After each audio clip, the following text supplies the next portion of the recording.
আহ, আজকে ঢাকা আইনজীবী ফোরাম কর্তৃক আয়োজিত এই 31 দফা কর্মশালা অনুষ্ঠানের সম্মানিত সভাপতি আহ, জনাব খোরশেদ আলম, মঞ্চে উপস্থিত আহ, বাংলাদেশ জাতীয়তাবাদী আইনজীবী ফোরামের সম্মানিত সভাপতি জনাব জয়নাল আবেদিন, উপস্থিত ব্যারিস্টার কায়সার, উপস্থিত আহ, প্রখ্যাত আইনজীবী প্রফেসর বুরহানুদ্দিন, উপস্থিত আহ, বাংলাদেশ জাতীয়তাবাদী দল মিডিয়া সেলের আহ্বায়ক জনাব ডক্টর পাভেল সহ আমার সামনে উপস্থিত এই হলের ভেতরে এবং ক্যামেরার মাধ্যমে আমি দেখেছি যে একটি অন্য ঘরেও আরো আইনজীবী উপস্থিত আছেন যারা শুনছেন বা দেখছেন।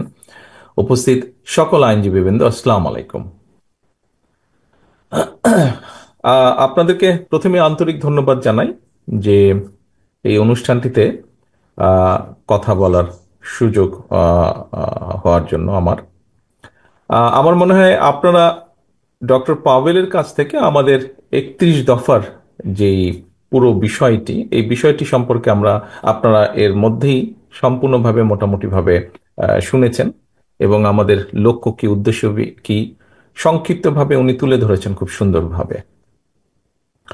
এখন এই যে 31 দফা, এই 31 দফাটির শুরু করার আগে আমরা যদি ভিন্নভাবে একটা বিষয় চিন্তা করি, সেটি হলো যে আপনারা আজকে যারা এখানে উপস্থিত আছেন, সেটি সুপ্রিম কোর্ট হোক, হাই কোর্ট হোক, ঢাকা বার হোক, অথবা বাংলাদেশের অন্য যে বারগুলো আছে সবগুলো বারের কেউ না কেউ কোনো না কোনো সদস্য আজকে এখানে উপস্থিত আছেন।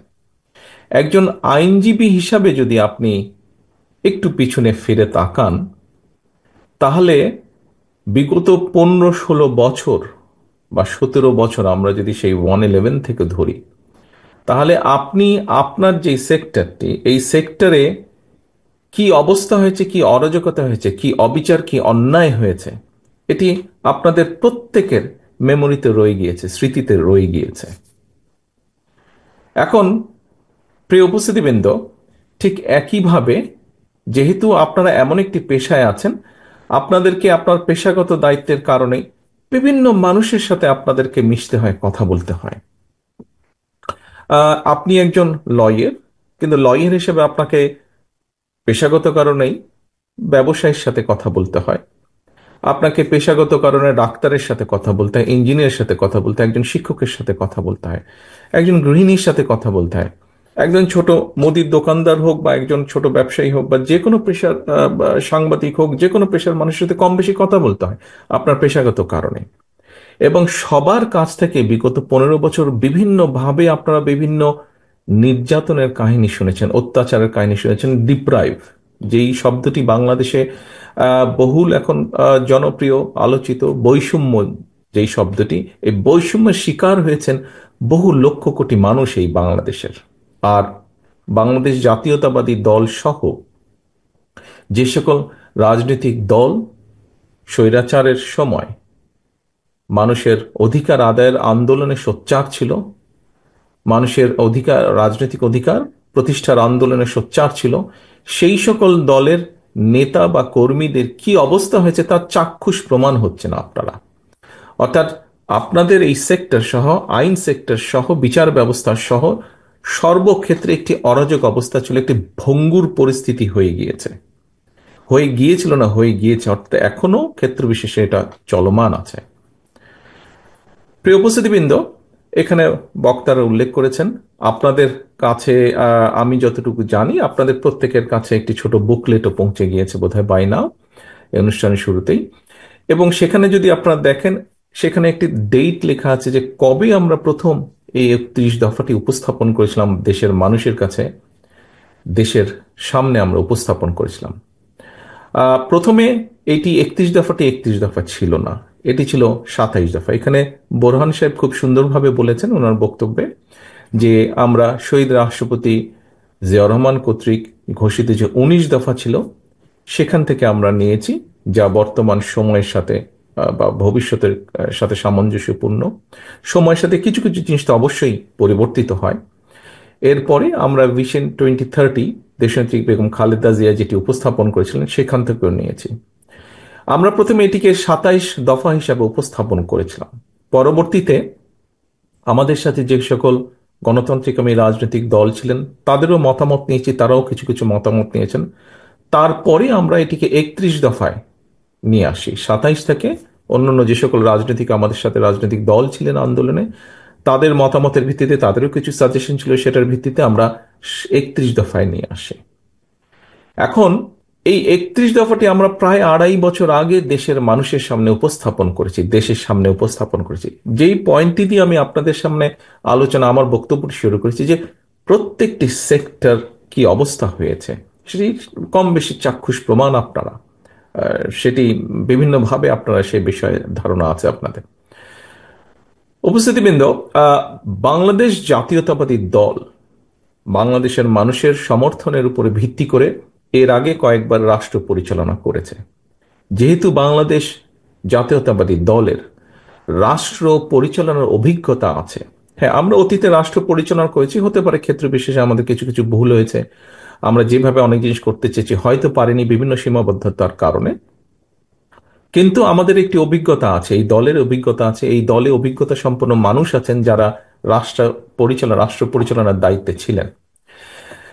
আমরা এই সব কিছুর আলোকে বিবেচনা করে আলোচনা করে 31 দফাটি আমরা উপস্থাপন করেছি। আমরা দেখেছি যে স্বৈরাচারের সময়, বিশেষ করে এটির প্রক্রিয়াটি শুরু হয়েছিল 111 গভর্নমেন্টের সময় থেকে, এবং পরবর্তীতে যে পলাতক স্বৈরাচার তাদের সময় এটি কন্টিনিউ করেছে। আমরা অর্থনীতির কথা বলি, আমরা কৃষির কথা বলি, আমরা শিল্পের কথা বলি, আমরা শিক্ষার কথা বলি, আমরা স্বাস্থ্যের কথা বলি, বিচার ব্যবস্থা তো অবশ্যই আছে, আমরা প্রশাসনের কথা বলি, সেটি সিভিল প্রশাসন হতে পারে, সেটি পুলিশ প্রশাসন হতে পারে, সেটি মিলিটারি প্রশাসন হতে পারে। আমরা যেই সেক্টরের কথা বলি না, কম বেশি প্রত্যেকটি সেক্টরকে ধ্বংস করে ফেলা হয়েছিল, ধ্বংসের দ্বার প্রান্তে নিয়ে যাওয়া হয়েছিল। কেন নিয়ে যাওয়া হয়েছিল, কিভাবে নিয়ে যাওয়া হয়েছিল, এগুলো লম্বা স্টোরি, সেগুলোতে যাওয়ার প্রয়োজন নেই। যেই কথাটি আমি আপনাদের সামনে বলছিলাম, যে বাংলাদেশ জাতীয়তাবাদী দল যেহেতু রাষ্ট্র পরিচালনার একটি অভিজ্ঞতা এই দলের আছে, এই দলে সেই সকল ব্যক্তি আছেন যারা রাষ্ট্র পরিচালনা করেছেন, সকলে মিলে সিদ্ধান্ত নিয়েছেন, দেখেছেন অভিজ্ঞতার আলোকে। আমরা দেখেছি যে আমরা যদি কতগুলো এখন পলিসি সিদ্ধান্ত গ্রহণ না করি, তাহলে এই দেশকে ধ্বংস থেকে রক্ষা করা সম্ভব নয়। যে সময় বাংলাদেশের কোনো ব্যক্তি, বর্তমানে আমরা অনেককে শুনছি, বিভিন্ন জন, বিভিন্ন মানুষ, সমাজের বহু মানুষ এইরকম বিভিন্ন সংস্কার প্রস্তাব উপস্থাপন করছেন, যেটি একটি খুব ভালো বিষয় বলে আমি মনে করি। প্রত্যেকটি মানুষেরই চিন্তা ভাবনা আছে, বক্তব্য আছে, বিভিন্ন বিষয় সম্পর্কে ধারণা আছে, জ্ঞান আছে। প্রত্যেকেই তাদের তাদের আইডিয়াটি শেয়ার করতে পারেন, উপস্থাপন করতে পারেন, দিস ইজ ভেরি ওয়েলকামিং। কিন্তু যে সময় কেউ সাহস করেনি স্বৈরাচারের মুখের উপরে দাঁড়িয়ে, স্বৈরাচারের চোখে চোখ রেখে বলতে যে এই এই বিষয় সংস্কার করা প্রয়োজন, এই বিষয়ে দেশ ধ্বংসের দ্বার প্রান্তে, ঠিক সেই সময় বাংলাদেশ জাতীয়তাবাদী দল, তার সাথে যে সকল রাজনৈতিক দল আন্দোলনে আমরা রাজপথে ছিলাম, সকল দল মিলিতভাবে আমরা 31 দফা উপস্থাপন করেছি।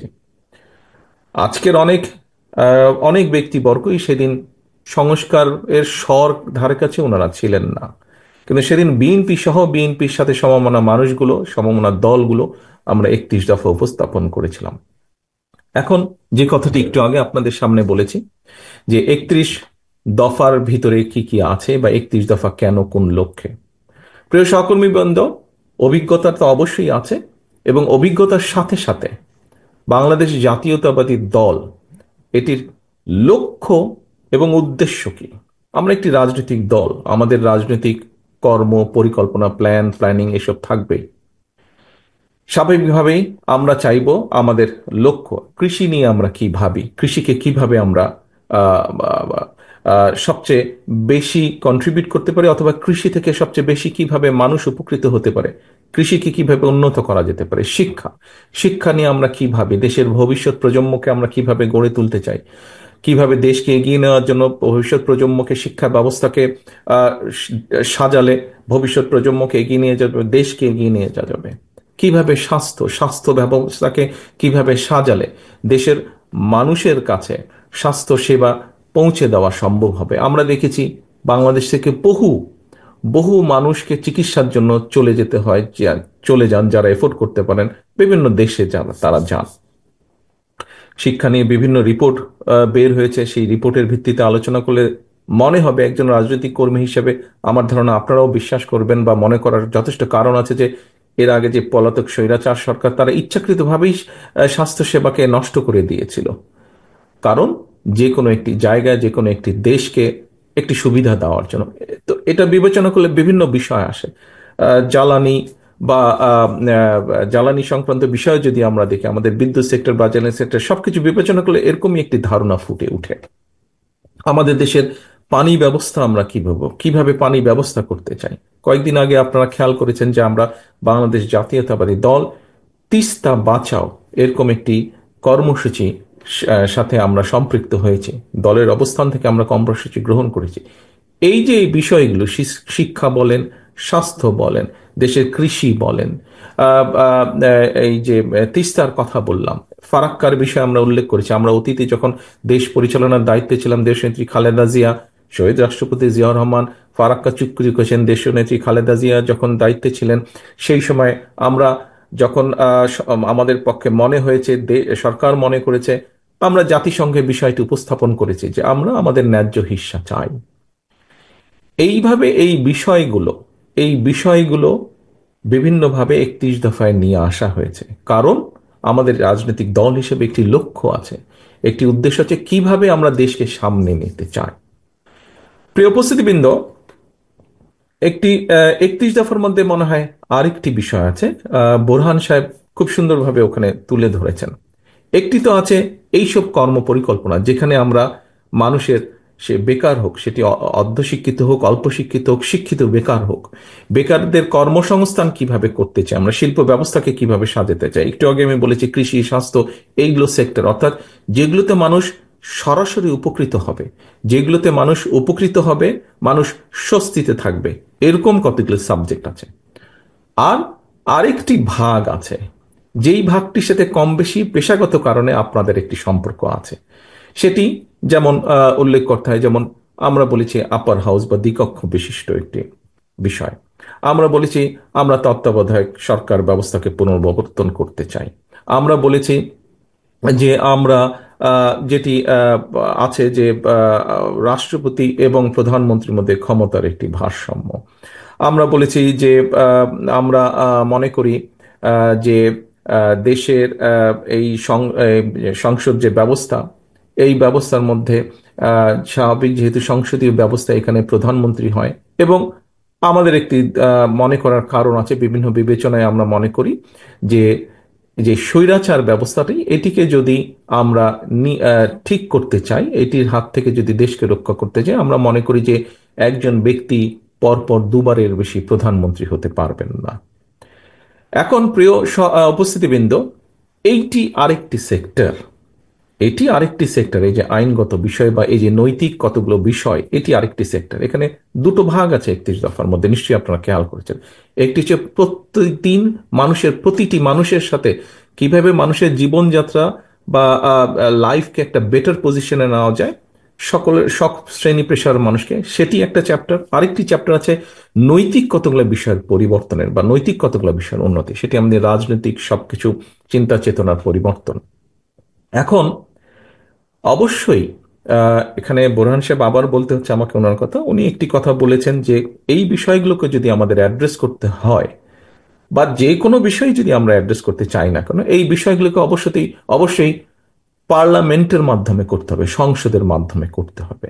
সংসদবিহীন একটি সরকার যত যাই করুক, সেই বিষয়গুলো আমার ঠিক বোধগম্য নয়। একজন পলিটিক্যাল অ্যাক্টিভিস্ট হিসেবে, একজন রাজনৈতিক ব্যক্তি, রাজনৈতিক কর্মী হিসেবে আমার বোধগম্য নয় যে কিভাবে ইমপ্লিমেন্ট করা সম্ভব একটি পার্লামেন্ট ছাড়া।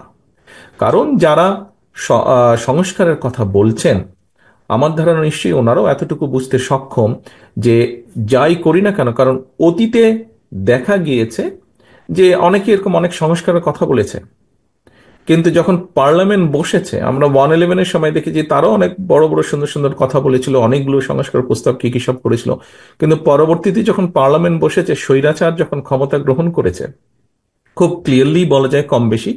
এটি বলার জন্য রকেট সায়েন্সের প্রয়োজন হয় না। 2008 সালের নির্বাচনে সেখানে ঘাপলা ছিল, সেটি যে স্বৈরাচার যে ক্ষমতায় ছিল তার বিভিন্ন কথাবার্তা থেকে বেরিয়ে এসেছে। এগুলি ঐতিহাসিকভাবে প্রমাণিত। এছাড়াও ইলেকশন রেজাল্ট অ্যানালাইসিস করলেও আমরা দেখেছি 2008 সালে, তারপরেও গণতন্ত্রের স্বার্থে আমরা সেটিকে একসেপ্ট করে নিয়েছিলাম সেই সময়। তো আমরা যদি দেখি তাহলে আমরা দেখেছি যে তখনও সেই সব সংস্কার প্রস্তাবকে তখন অন্যভাবে চেঞ্জ করে ফেলা হয়েছিল, করা হয়নি। কারণ সেটি প্রকৃত জনগণের ভোটে নির্বাচিত সংসদ ছিল না। জনগণের ভোটে 2008 সালে প্রকৃত জনগণের ভোটে ছিল না। এবং এইবার আর সেইবারের তফাৎটা এটাই হচ্ছে যে এইবার সংস্কারের প্রস্তাব সবচাইতে প্রথম বাংলাদেশ জাতীয়তাবাদী দল দেশের সামনে এবং দেশের মানুষের সামনে উপস্থাপন করেছে। আর কেউ করার আগে, সবচাইতে আগে আমরা করেছি, বাংলাদেশ জাতীয়তাবাদী দল।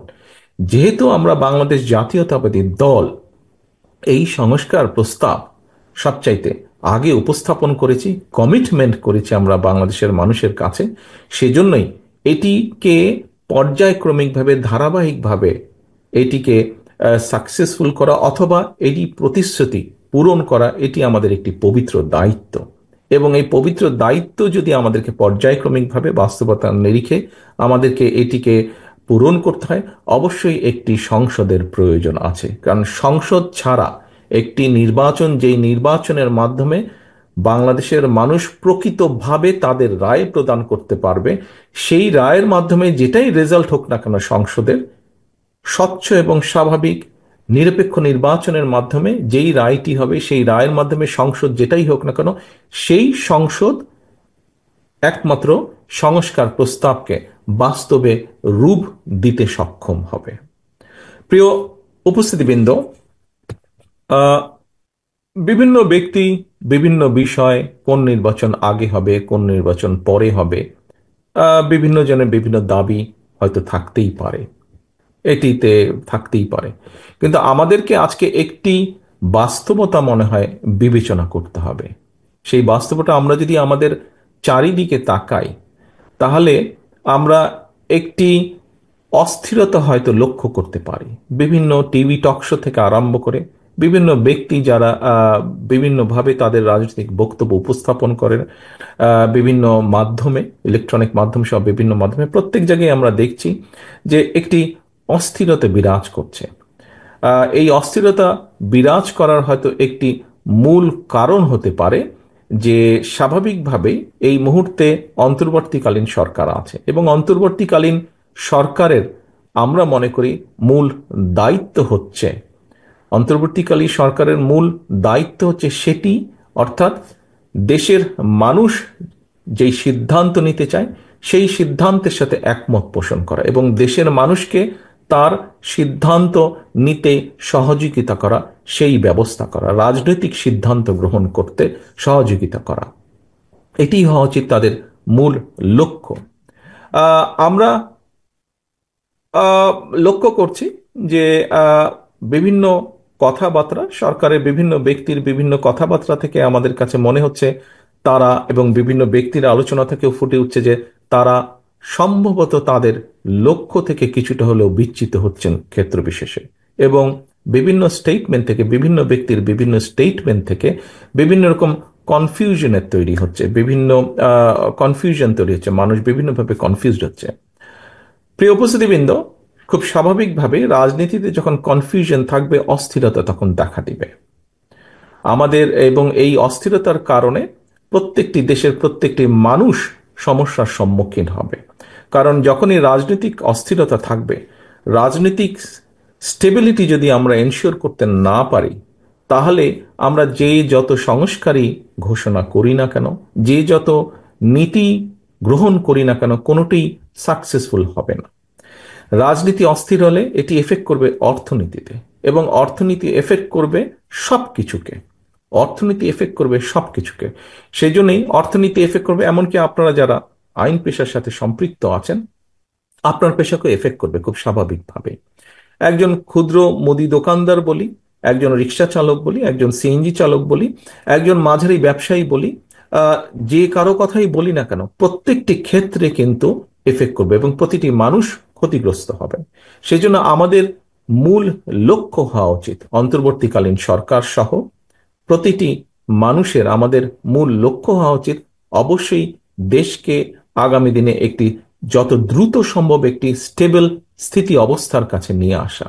আমরা যখন একটি স্থিতি অবস্থার মধ্যে নিয়ে আসব, সারা পৃথিবীতে যেটি গ্রহণযোগ্য বিষয়, যে রাজনৈতিক অস্থিরতা বলুন বা রাজনৈতিক আলোচনা বলুন, রাজনৈতিক তর্ক বিতর্ক বলুন, সেটিকে সংসদের মধ্যে নিয়ে আসা। সংসদই হচ্ছে সবচেয়ে বড় জায়গা, সবচেয়ে মূল জায়গা, যেখানে রাজনৈতিক বিষয়ে আলোচনা, সিদ্ধান্ত যাই হোক না কেন সেটি সংসদের মধ্যে হয়ে থাকে। আমরা যদি সংসদকে কার্যকর করতে যত দেরি করব, এই অস্থিরতা, এই তর্ক বিতর্ক সবকিছু তখন সংসদের বাইরে চারিদিকে ছড়াতে থাকবে। এবং সংসদের বাইরে যত বেশি এটি ছড়াবে, তত সব জায়গায় বিভিন্নভাবে অর্থনীতি থেকে শুরু করে সামাজিক অবস্থান থেকে শুরু করে সকল জায়গায় একটি অস্থিরতা দেখা দিবে, যা সামগ্রিকভাবে দেশকে ক্ষতিগ্রস্ত করবে।